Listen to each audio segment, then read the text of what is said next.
Hi friends, so we are back again with GST examination, and which examination will start today?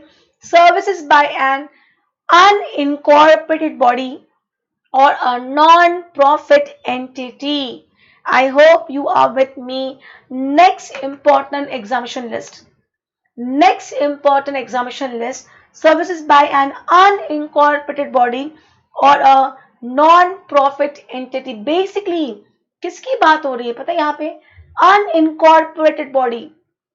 I basically what I can tell you over here is हमारी जो buildings होती है उनकी जो society जो होती है हमें building society either my building is registered under society act cooperative society और may not.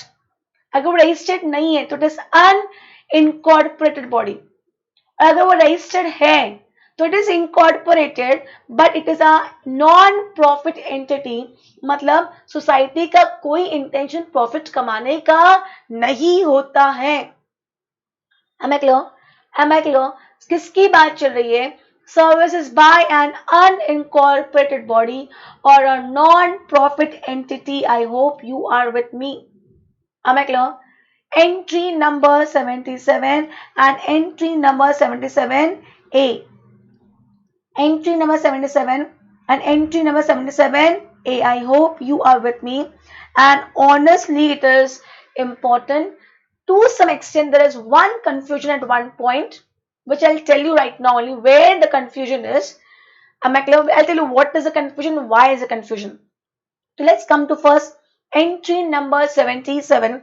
Services by an unincorporated body or a non-profit entity to its members. See, and members कौन है? अगर आपकी सोसाइटी रजिस्टर्ड नहीं है तो it is an unincorporated body, and with registered it is incorporated but it is a non-profit entity. Am I clear? And वो किसको services देती है? अपने मेंबर्स को सर्विसेज देती है. Am I clear? तो क्या लिखा है? Services by an unincorporated body or a non-profit entity registered to its own members, अपने own members को by way of reimbursement of charges or a share of contribution. Get your point? As a trade union से कैसे होता है? They give services and we pay them money. They give services, we pay them money. Money पे करने का दो तरीका है. या तो हमें जो वो खर्चा कर दे फिर हम उनको रीइंबर्समेंट कर दे, रीइंबर्समेंट ऑफ चार्जेस, या वो हमें बता दे कि हमारा कॉन्ट्रीब्यूशन कितना है हम वो पे कर दे उनको.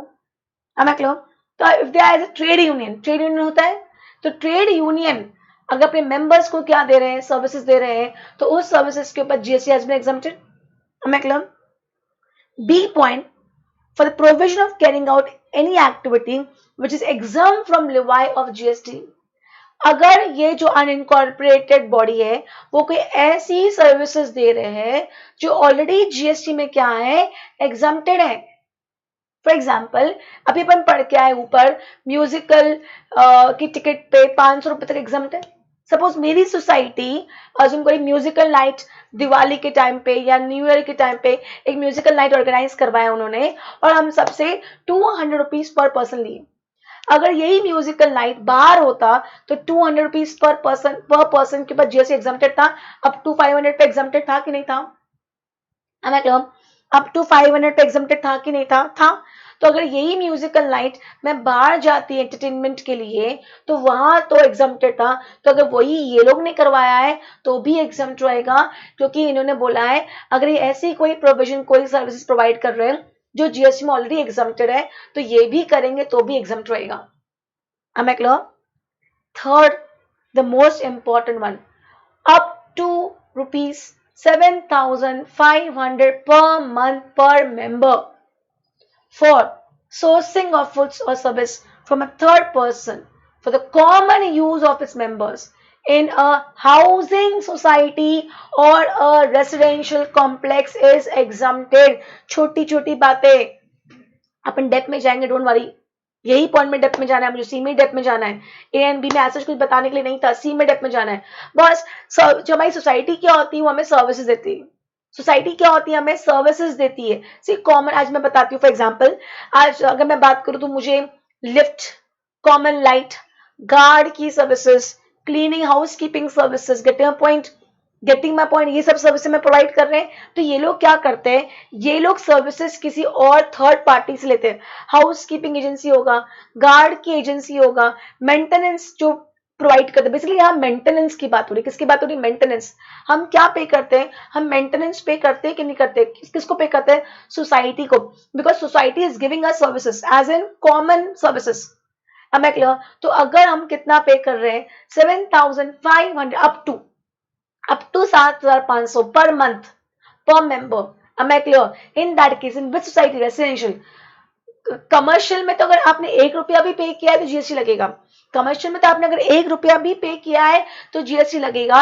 ये जो सी पॉइंट का एग्जाम्पशन है, that is applicable to only housing society, to only residential complex. बस ध्यान रखना, बच्चे ये गलती करके आते हैं, हाउसिंग और रेसिडेंशियल वर्ड का ध्यान देते ही नहीं है, सीधे 7,500 के अंदर देखा, एग्जाम करके आ गए और पता चला नीचे क्वेश्चन में कमर्शियल वर्ड लिखा था।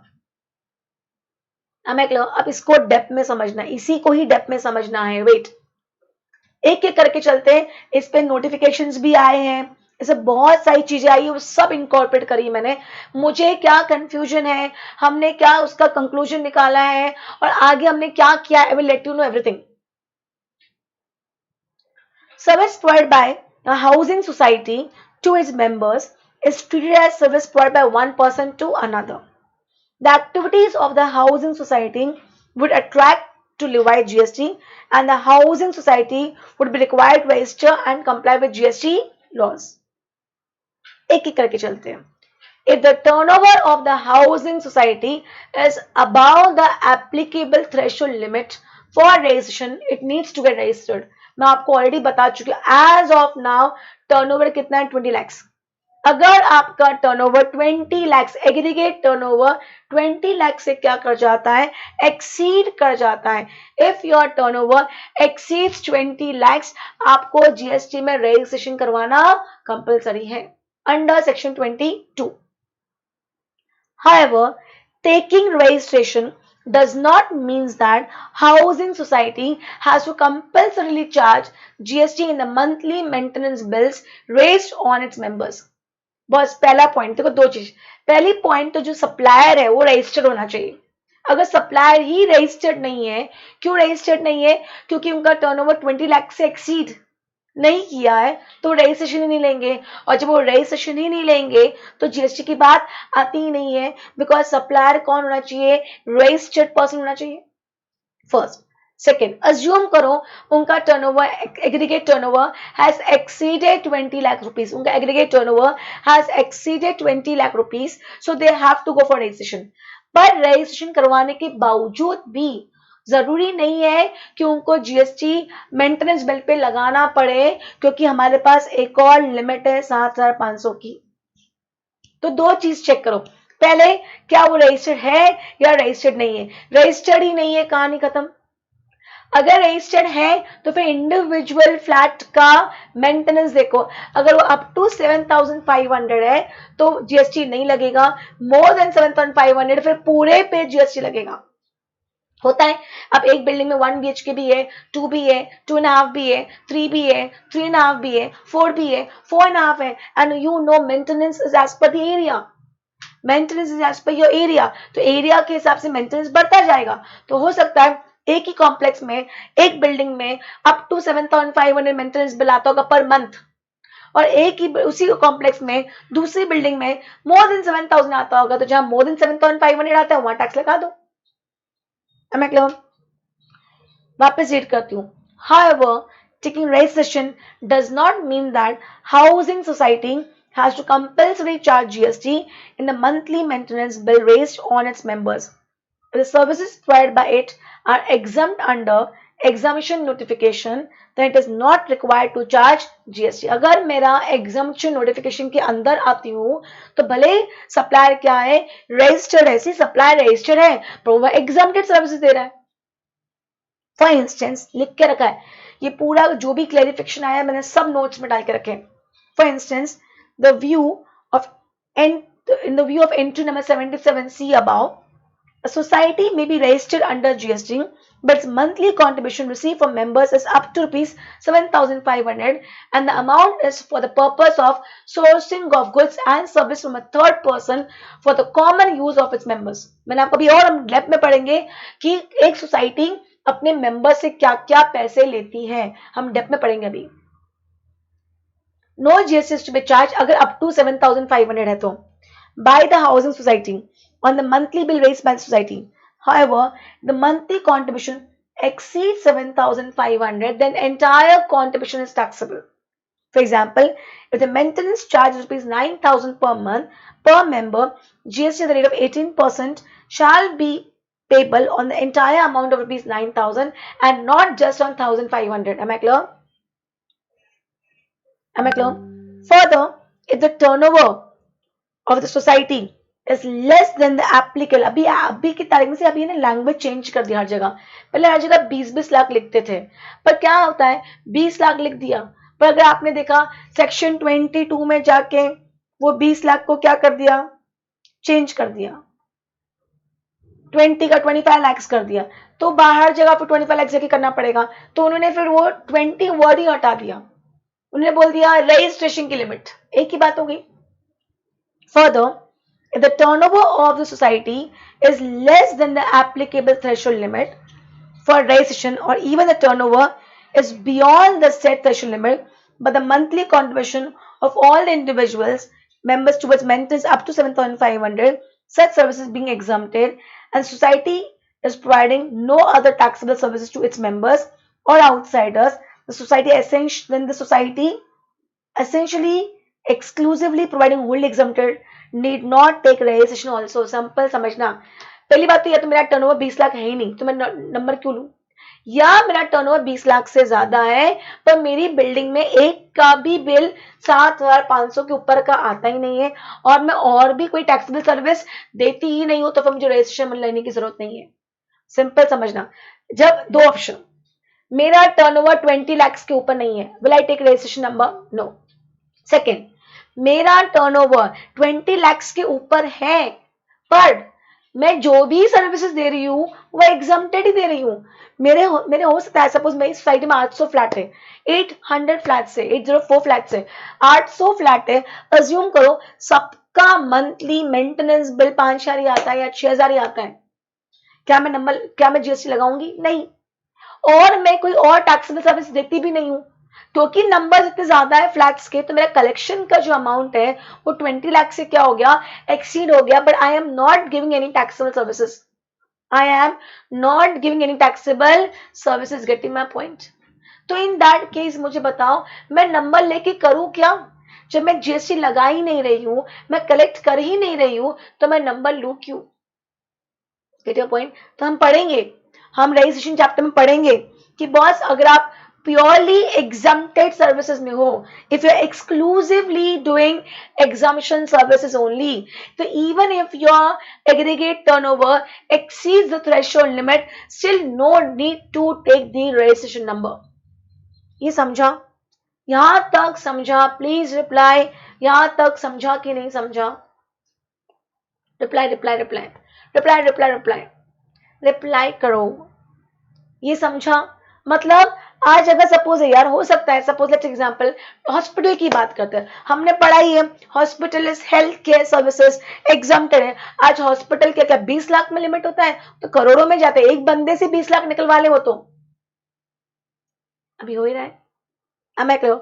In that case स्टिल वो नंबर नहीं लेगा. अरे नंबर लेके करूं क्या? मैं जो सर्विसेज दे रहा हूं वो एग्जम्प्टेड है तो मुझे नंबर लेके करना क्या है? तो if you are exclusively exempted services, then no need to take registration number even if your aggregate turnover exceeds the threshold limit. Clear? आगे बढ़ूं. यहां तो कोई प्रॉब्लम? कंक्लूजन पहले यहां तक करते हैं. अगर आपका turnover up to the threshold limit है तो no need to take the number and no number no GST. Even in that case समझना, भले मंथली टैक्स, मंथली मेंटेनेंस 9,000 रुपए होगा, पर मेरा कलेक्शन 20 लाख से एक्सीड ही नहीं किया है, तो मैं नंबर क्यों लूं? सिंपल से एग्जांपल देती हूँ यहाँ, अगर ऐसे आप कंफ्यूज हो। आज मैं कोचिंग करती हूँ और मैं कोचिंग कर रही हूँ और कोचिंग टैक्सेबल है, पर अज्यूम करो मेरा टर्नओवर 20 लाख से एक्सीड नहीं किया है, तो मैंने नंबर ही नहीं लिया है, मैंने नंबर ही नहीं लिया है, तो मैं जिन जिन को सर्विसेज दे रही हूँ मैं उनको जीएसटी चार्ज नहीं कर रही हूँ। मतलब अप टू 20 लाख रुपीज तक आपको, भले आप टैक्सेबल सर्विसेज दे रहे हो, still no need to charge and collect GST. समझा? समझा? बोलो बोलो, कुछ तो बोलो। तो पहला 20 लाख नहीं है तो नंबर नहीं लेना, नंबर नहीं लेना तो नो जीएसटी। दूसरा 20 लाख क्रॉस हो गया बट सारे ही एग्जाम्प्टेड सर्विसेज है, तो फिर नंबर लेके क्या करोगे? Am I clear? Am I clear? Okay, अब आते हैं important statutory dues such as property tax, electricity charges, etc., forming part of monthly maintenance bill raised by the society on its members would be excluded while computing the aforesaid limit of 7,500. चलो ये समझने जाते हैं। इन्होंने बोला है आज एक सोसाइटी अपने मेंबर से क्या क्या कलेक्ट कर सकती है, एक तरह की लिस्ट दी है 9 पॉइंट्स की। मतलब देखते हैं और उन सबका ट्रीटमेंट देखते हैं। फिर ये पूरा सीबीआईसी के थ्रू ही एक आया है clarification, central board of indirect tax and customs. Taxability of various charges collected by society. A society में collect the following charges from its members on quarterly basis. Normally you get maintenance as quarterly bill, monthly पागल हो जाओगे, quarterly रहता है। क्या क्या? Property tax, एक से नॉट नेसेसरी ऑलवेज, हाँ हो सकता है आप property tax directly municipal corporation को पे कर रहे हो तो बात अलग है, तो सोसाइटी बीच में आई ही नहीं। पर कहीं कहीं क्या होता है, society collect from the members and pay to the corporation. मतलब तो प्रॉपर्टी टैक्स कलेक्ट करते हैं actual as per municipal corporation. Second, water tax as per municipal corporation. Third, non agricultural tax, हम जिस जमीन पे हमने हमारी बिल्डिंग है वो एग्रीकल्चरल लैंड नहीं, वो नॉन एग्रीकल्चरल लैंड है। एग्रीकल्चरल लैंड पे एज इट इज जैसे ये अलाउड थोड़ी होता है कंस्ट्रक्शन करना, तो उसका टैक्स हो सकता है। Am I clear? Fourth, electricity charges. Electricity charges, अब electricity can be again both, common area का अलग होगा और आपके घर के बिल का तो आई थिंक आपका अलग ही आएगा। Fifth, sinking fund. Sinking fund क्या होता है? Mandatory under the bylaws of cooperative society act की बात करते हैं कि बॉस कोऑपरेटिव सोसाइटी ने बोला एक सिंकिंग फंड होना चाहिए जिसमें पैसे, मतलब अगर कुछ भी नहीं बोलो तो तीन चीज मेंटेनेंस के बिल में बाय डिफॉल्ट आएगी ही आएगी। एक होगा मेंटेनेंस चार्जेस, एक होगा सिंकिंग फंड और एक होगा रिपेयर एंड मेंटेनेंस फंड। तीन चीज। सिंकिंग फंड में क्या मैंडेटरी है, you have to contribute an amount to sinking fund. 6, repair and maintenance fund. See क्या होता है, आज बिल्डिंग खराब हो जाए फिर आप बोलो लाख लाख रुपए निकाल के दो तो कोई नहीं देगा, लाख तो जो 10,000 रुपए भी निकाल के नहीं देते हैं, पर हाँ आपको हर साल 500,000 रुपए अब से हर साल धीरे निकलवाते रहेंगे तो आपको पेन फील नहीं होता है, तो वो पैसा कहाँ जा रहा है? रिपेयर एंड मेंटेनेंस फंड्स में जाता है। Then car parking charges, then non occupancy charges. ये भी लगता है बॉस कि अगर आपका घर खाली है तो आपको नॉन ऑक्यूपेंसी चार्जेस भी पे करना पड़ता है।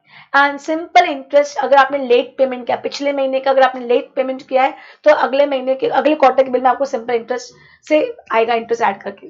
These are the payments which normally society charges from the members. Not necessarily all 9, but these are. अब एक एक करके सबका ट्रीटमेंट देखते हैं। हमने पहले किसकी बात करी? प्रॉपर्टी टैक्स की बात कर रही जो म्युनिसिपल कॉर्पोरेशन को पे करना होता है, वाटर टैक्स की बात करी जो भी कॉर्पोरेशन को पे करना होता है, नॉन एग्रीकल्चर टैक्स की बात करी जो भी स्टेट गवर्नमेंट को पे करना होता है, इलेक्ट्रिसिटी चार्जेस है, सिंकिंग फंड है, रिपेयर्स एंड मेंटेनेंस फंड्स है, नॉन कार पार्किंग चार्जेस है, नॉन ऑक्यूपेंसी चार्जेस है, सिंपल इंटरेस्ट है। अब जरूरी नहीं ऑनलाइन, क्योंकि कहीं कहीं तो क्या होता है कार पार्किंग चार्जेस पे करने की जरूरत ही नहीं होती है, क्योंकि आपने कार पार्किंग परचेस कर ली होती है। आजकल कॉमन हो गया, दिस इज वेरी कॉमन। ये पहले होता था, आजकल कैसा हो गया है, अगर आपने ये फ्लैट परचेस किया है तो इस फ्लैट के साथ ये 2 कार पार्किंग आजकल आपको साथ में मिलती है, तो then you don't have to pay again and again, but still it is one जहां हर जगह जरूरी नहीं है। ओके, अब एक एक करके देखते हैं। आई होप विद मी बहुत इंपॉर्टेंट चीज पढ़ाने जा रही हूँ, और जो कंफ्यूजन आ गई वो बताऊंगी क्या है। CBIC has clarified the taxability of above charges as follows. Services provided by central government, state government, union territory, local authority to a person other than business entity is exempt from GST। समझना, अभी हमारी एक और exemption list main वाली बची है, services by government. I take that tomorrow. Services by government, services कौन दे रहा है आज मुझे बताओ। ये प्रॉपर्टी टैक्स, ये सर्विसेज किसके थ्रू है? गवर्नमेंट के थ्रू है। ये वाटर टैक्स किसके थ्रू है? गवर्नमेंट के थ्रू है। am I clear? Get my point? Municipal corporation, it's nothing but what? It's nothing but a local authority। am I clear? तो ये हमें सर्विसेज किसके थ्रू मिलती है? गवर्नमेंट के थ्रू मिलती है। am I clear? हम आगे डेप्थ में पढ़ेंगे, वहां पे मैं वापस कोरिलेट कर दूंगी यहाँ के। am I clear? तो क्या लिखा है, अगर गवर्नमेंट किसको सर्विस प्रोवाइड कर रही है? To a person other than business entity, मतलब नॉन बिजनेस एंटिटी। हम लोग, अरे मुझे बताओ, वो जो पानी है वो हम लोगों ने हमारे फ्लैट को दी, हम बिजनेस एंटिटी नहीं है ना, हम तो रेसिडेंशियल कॉम्प्लेक्स है। am I clear? Is exempted. तो सेंट्रल गवर्नमेंट है कि स्टेट गवर्नमेंट है कि यूनियन टेरिटरी है कि local authority, if they are giving services to other than business entity, it has been exempted. So property tax, water tax, if collected by RWA, what is RWA? Resident Welfare Association। RWA का full form लिखो, resident welfare association लिखो फटाफट। जो societies है ना उनको RWA category में लेके जाते हैं, रेसिडेंट वेलफेयर एसोसिएशन या कोऑपरेटिव सोसाइटी। क्या किया? सो property tax, water tax if collected bye RWA, if, क्योंकि हमारे घर में, सो इन माय फ्लैट, हमें जो प्रॉपर्टी टैक्स आता है हम डायरेक्टली म्युनिसिपल कॉर्पोरेशन को पे करते हैं, we don't pay to our society. तो इट डिपेंड्स, अगर सोसाइटी आपसे ले रही है तो, नहीं ले रही तो कहानी चालू ही नहीं हुई, तो खत्म करने की बात ही नहीं आती। तो क्या लिखा है? So property tax, water tax if collected by are, if लिखा, इफ, मे और may not, if collected by RWA or corporate society on behalf of what? Municipal corporation from individual flat owners, then GST is not leviable। ये हमारे वो 7,500 की limit में आएगा ही नहीं, ये हमारा वो 7,500 की लिमिट में आएगा ही नहीं। am I clear? जो ऑलरेडी एग्जम्प्टेड है उसके लिए अलग से 7,500 को मैं क्यों एग्जॉस्ट करूं? तो मेरा 1 चला गया, मेरा 2 चला गया, मेरा 3 भी चला गया, यहां तक 3 हो गया। देखो, similarly GST is not leviable on, in fact 4 भी गया, बताती हूँ। Non agriculture tax, electricity charges etcetera which are collected under the statute from the individual flat owner. समझना, हम पढ़ेंगे इलेक्ट्रिसिटी भी एग्जम्प्टेड है, बस these are basic necessities of life as it is. अभी देखो लंबे लंबे बिल आ रहे सबके, 5,000, 10,000, 15,000 मंथली बिल आ रहा है, तो इलेक्ट्रिसिटी भी एग्जम्प्टेड है, प्रोवाइडेड गवर्नमेंट के थ्रू इलेक्ट्रिसिटी दिए तो। बट इलेक्ट्रिसिटी बाय सोसाइटी की बात चल रही है। However if this charges are collected by society for generation of electricity by societies generator और to provide drinking water facility or any other service, then such charges collected by and society is liable to GST। समझना भैया, थोड़ा शांति से समझो। Electricity and water given by government is exempted because government giving services to non business entities exempted. Chart बनाना पड़ेगा, chart बनाना पड़ेगा. Electricity and water की बात चल रही है. अगर given by government to whom, to non business entity is exempted. और ये तो रेसिडेंशियल कॉम्प्लेक्स है, ऐसे भी 7,500 किसके लिए है? रेसिडेंशियल कॉम्प्लेक्स के लिए. तो we are not business entity, we are not commercial complex, we are non business entity, हमारे एग्जम्प्ट रहेगा. पर अगर यही चीज, यही पानी और यही वाटर किसने दिया है? सोसाइटी ने दिया है. सोसाइटी ने जनरेटर बनाया है, बिठा के रखा अपने सोसाइटी में. सोसाइटी वाटर प्रोवाइड कर रही है किसको? अपने मेंबर्स को. और उसके लिए क्या ले रही है? पैसे ले रही है. तो इस पे जीएसटी लगेगा. राइट. 7,500 की लिमिट के बाहर होगा तो, 7,500 की लिमिट में होगा तो वो भी एग्जाम्प्ट हो जाएगा. Am I clear? देखो क्या लिखा है. सेकेंड पॉइंट वापस पढ़ रही हूँ, बहुत डेप्थ में जा रही हूँ क्योंकि इसमें इतना बड़ा कंफ्यूजन है कि उस कंफ्यूजन को जितना हम खत्म कर सकते हैं करने की कोशिश कर रहे हैं. Similarly GST is not leviable. Second point पढ़ रही हूँ. GST is not leviable on non agricultural tax, electricity charges which are collected under any other state. Collected, you have collected from the members and paid to the government, but same electricity if given by society. However, if these charges are collected by society for generation of electricity by society's generator or to provide drinking water facility or any other service, and such service collected by society is liable to GST because ये फिर service किसके through हो जाएगा? Society के through हो जाएगा. Am I clear? हाँ. तो अगर इस डायग्राम को और अच्छा करना है अपने को, अगर इस डायग्राम को और सोसाइटी, इस केस में अगर सोसाइटी का turnover is up to 20 lakhs, no registration, no GST.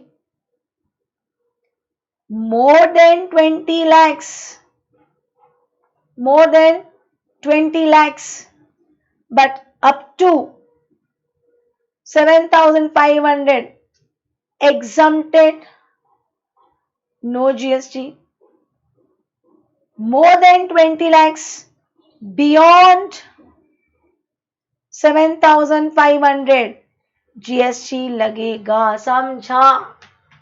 तो ये हैंडराइटिंग आज गंदी आ रही है ना, I can feel that. Okay, अब अच्छी लिखती हूँ. अब मैं क्लियर? समझा? देखो ये इलेक्ट्रिसिटी और ये वाटर गवर्नमेंट के थ्रू आई, दिमाग ही नहीं लगाने का. Government giving services to non business entity is exempted. Then यही इलेक्ट्रिसिटी वाटर कौन दे रहा है? सोसाइटी दे रहा है. किसको दे रहा है? मेंबर्स को. तो देखा जाए this is a services from society to members. But अगर सोसाइटी का टर्नओवर जो हमारे रजिस्ट्रेशन लिमिट है उसको एक्सीड नहीं कर रहा है, सोसाइटी नंबर ही नहीं लेगा. नंबर ही नहीं लेगा तो जीएसटी चार्ज करने की बात ही नहीं आती है. सेकेंड, अगर 20 लाख से ज्यादा है पर फैमिली मतलब पर member per month up to 7,500 है तो वो एग्जम्प्टेड सर्विसेज दे रहा है तो नंबर लेने की बातें नहीं आती, तो नो जीएसटी. 20 लाख से एक्सीड कर गया एंड 7,500 पर मंथ पर मेंबर एक्सीड कर गया तो जीएसटी लगेगा. यहां तक कोई कंफ्यूजन है क्या? Please let me know, let me know, let me know, let me know. Any confusion till you?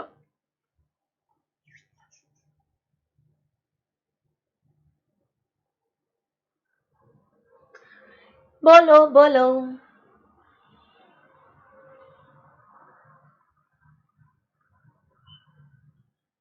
Reply from all.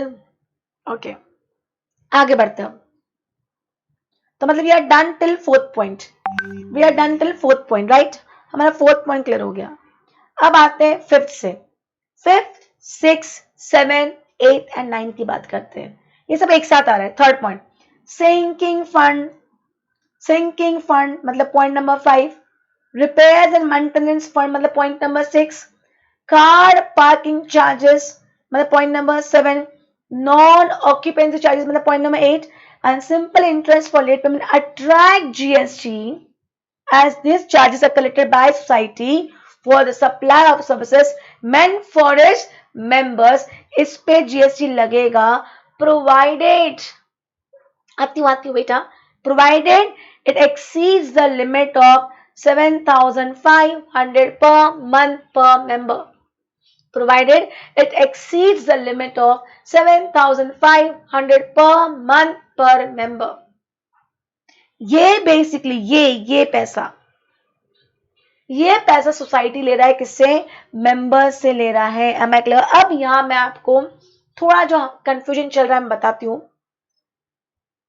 Normally आप देखोगे ना तो जो मेंटेनेंस बिल रेज हो रहा है ना, उसके 3 हेड होते हैं, maintenance charges, sinking and fund charges and repairs and maintenance funds. समझना, लाइव एग्जांपल बता रही हूं। आप नॉर्मली योर मेंटेनेंस का जो बिल आता है उसमें 3 चीज होता है, maintenance charges, sinking fund charges, repairs and maintenance funds. Suppose ये है 3,000 का, ये है 1,000 का, ये है 2,000 का, टोटल कितना हुआ? 6,000। टोटल कितना हुआ? 6,000। अब डिस्प्यूट किस पे चल रहा है? I tell you. डिपार्टमेंट का कहना है कि ये अप टू 7,500 है, तो इस पे तो जीएसटी लगेगा ही नहीं, बट ये मेंटेनेंस की डेफिनेशन में नहीं आता है, इसलिए इस पे जीएसटी लगना चाहिए, भले वो 1 रुपये हो। डिपार्टमेंट का क्या कहना है कि बॉस मेंटेनेंस चार्जेस तो अप टू 7,500 है, इसलिए हम तो उसमें कोई डिस्कशन कर ही नहीं रही, मैं आपको पर मंथ की बात कर रही हूँ। Sinking fund and repair and maintenance fund पे डिस्कशन चल रहा है, sinking fund and repair and maintenance funds पे डिस्कशन चल रहा है कि boss this is not a part of maintenance by society to members, so this doesn't come in that 7,500 benefit only. So 1,000 हो या 1 rupee हो, you will have to pay GST on that 1,000 and 2,000. ये department का कहना है। Assessee का कहना है बॉस मेरा मेंटेनेंस बिल कितना है महीने का? 6,000 रुपए का है, which is up to 7,500. Assessee बोलता है, आपने 7,500 के लिए क्या बोला है कि देखो 7,500 के लिए क्या बोला है समझना, up to an amount of 7,500 per month per member for sourcing of goods or services from a third person for common use of its members. Am I clear? Assessee का कहना है ये आपने भले फंड में डाले हैं, सी डिपार्टमेंट कहता है इसके थ्रू आपको कोई कुछ मिल थोड़ी रही, तो फंड में गए हैं। अब देख दोनों अपने अपनी बात तो रखेंगे ना। डिपार्टमेंट का कहना है कि बॉस हम 7,500 किसके लिए होता है कि कोई चीज थर्ड पार्टी से आपके सोसाइटी ने अरेंज करके आपको दिया।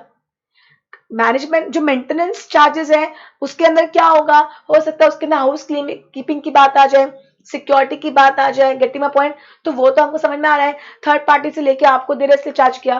पर सिंकिंग फंड को लेके, रिपेयर एंड मेंटेनेंस फंड्स को लेके तो फंड में गया है, कोई थर्ड पार्टी से लेके तो आपको कुछ दिया नहीं है, तो ये वो 7,500 के अंदर आता ही नहीं है, ये एग्जम्पशन के अंदर आता ही नहीं है, इस पर तो जीएसटी पे करना पड़ेगा। ये डिपार्टमेंट का कहना है। असेसी कहता है हाँ 3,000 में तो कोई लफड़े है ही नहीं, तो 3,000 का डिस्कशन करके मतलब ही नहीं है। 1,000 और 2,000 की बात करते भैया, ये फंड आपने आज जमा कर रहे हो कि कल जाके अगर बिल्डिंग में रिपेयर करवाना पड़े तो आप किसी थर्ड पार्टी को लाके बोलो कि ये पैसा है रिपेयरिंग करके दो, हमको रिपेयर करके मिलेगा।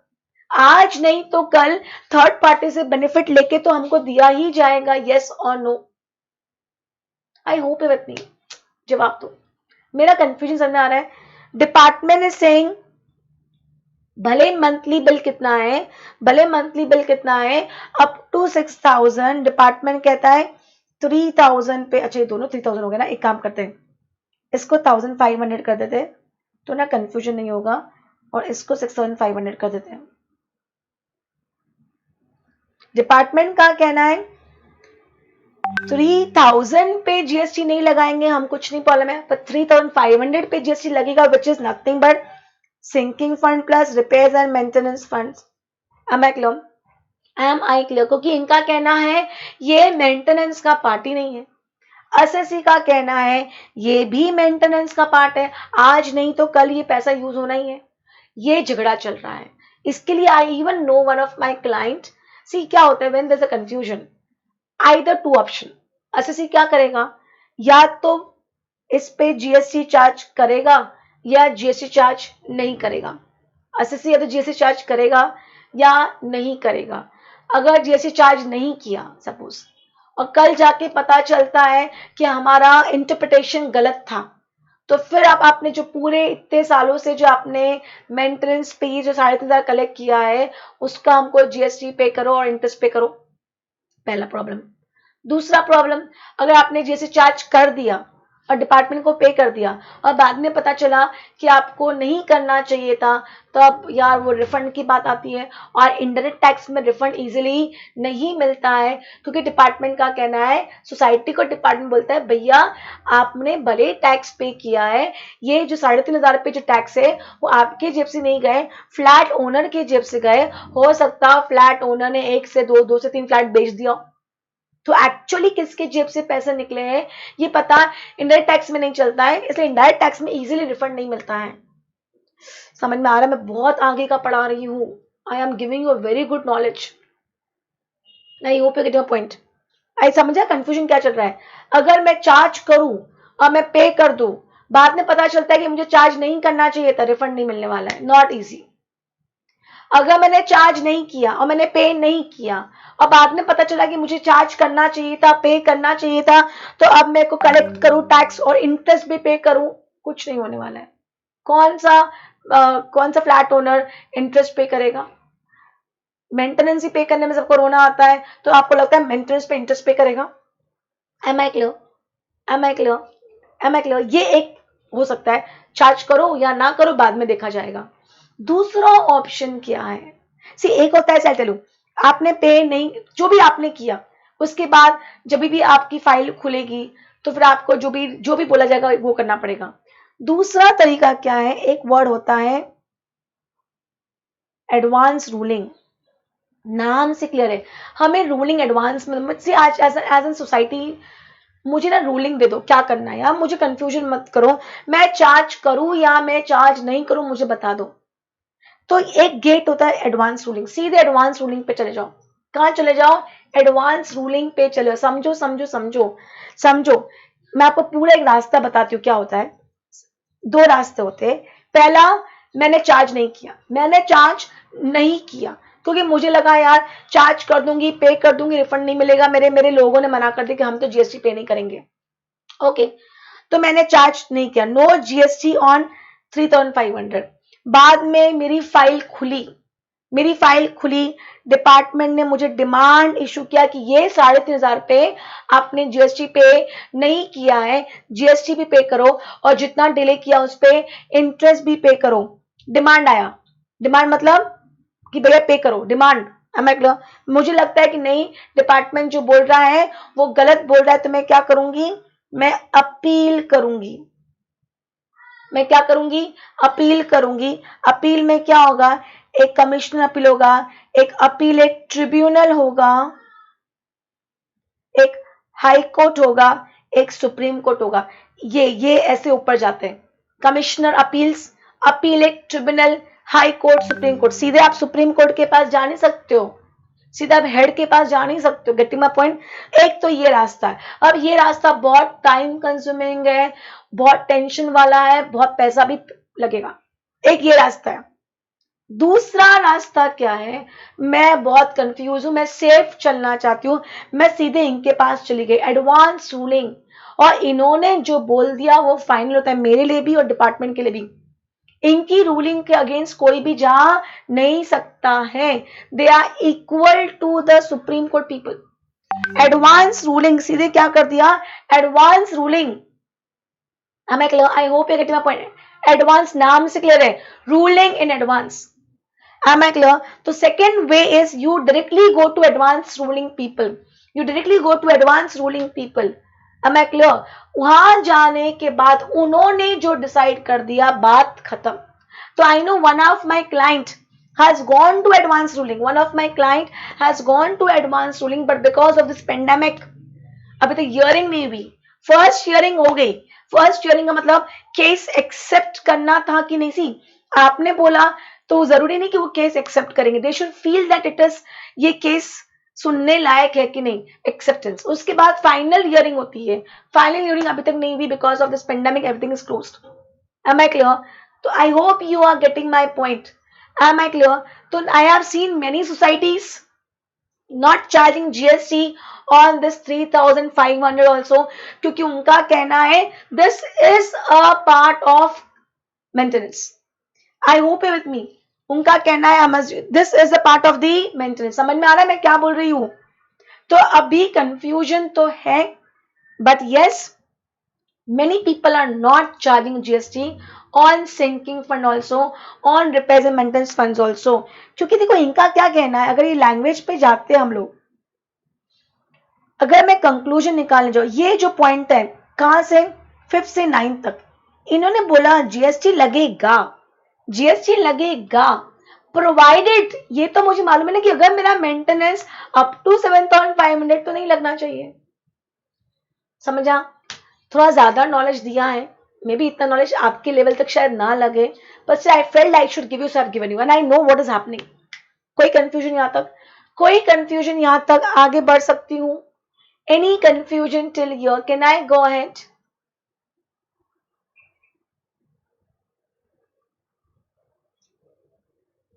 I don't think so. आपके एग्जाम में कुछ ambiguity क्रिएट करेंगे। तो आगे बढ़ते हैं। As per guidelines on maintenance charges up to rupees 7,500, no GST is applicable. Maintenance charges means only maintenance or collection of all charges. देखो, this is applicable to, अब देखो यहां भी ना ये लोग कंफ्यूज कर गए। आया क्वेश्चन, मेंटेनेंस का मतलब क्या होता है? सिर्फ मेंटेनेंस, या जो अब दूसरा मतलब जो आप सिंकिंग फंड कलेक्ट कर रहे हो, जो आप repair and maintenance funds collect कर रहे हो, क्या वो भी आएंगे कि नहीं आएंगे? तो उन्होंने क्लैरिटी नहीं दी और घुमा दिया। This is applicable to only the reimbursement of charges or a share of up to rupees 7,500 per month per member for sourcing of goods or service from a third person for the common use of its members. Hence, charges means individual contribution made by the members of the society to avail such services or goods by society from a third person. कुछ भी मतलब इन्होंने घुमा दिया। इनका कहना है जो इस डेफिनेशन को मीट करता है उन सबको 7,500 मिलेगा। मतलब जो इंडिविजुअल, जो फ्लैट ओनर सोसाइटी को पे करता है, सोसाइटी उसे क्या करती है, थर्ड पार्टी सर्विसेज लाके सोसाइटी के मेंबर्स को देती है, उनको ये बेनिफिट मिलेगा। क्लियरली बता देते ना सिंकिंग फंड के लिए क्या करना है।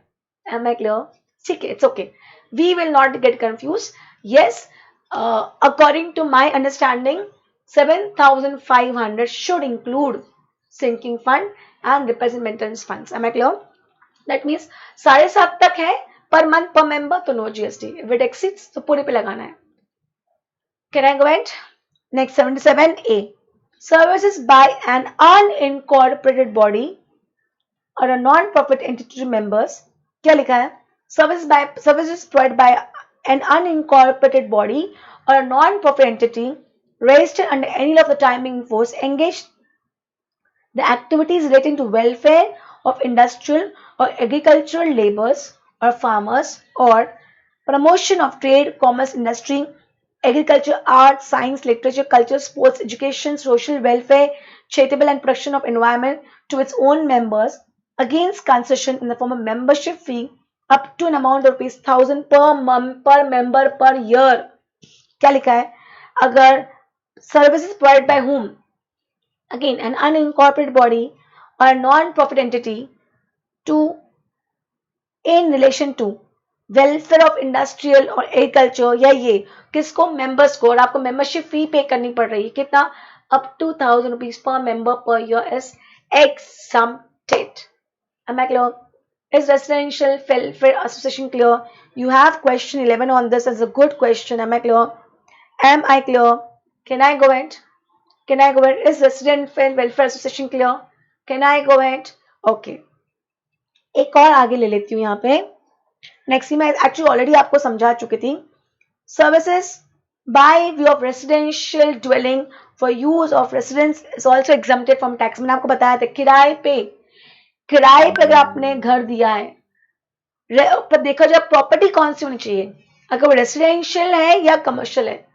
अगर कमर्शियल आपने रेंट पे दी है तो बाय डिफॉल्ट टैक्स लगेगा रेंट पे। अगर आपने रेसिडेंशियल रेंट पे दी है तो चेक करो किस पर्पस पे रेंट पे दी है। रेसिडेंस पर्पस पे दी है तो उसके रेंट पे जीएसटी हैज बीन एग्जम्प्टेड। अगर आपने कमर्शियल के लिए दी है तो टैक्स लगेगा।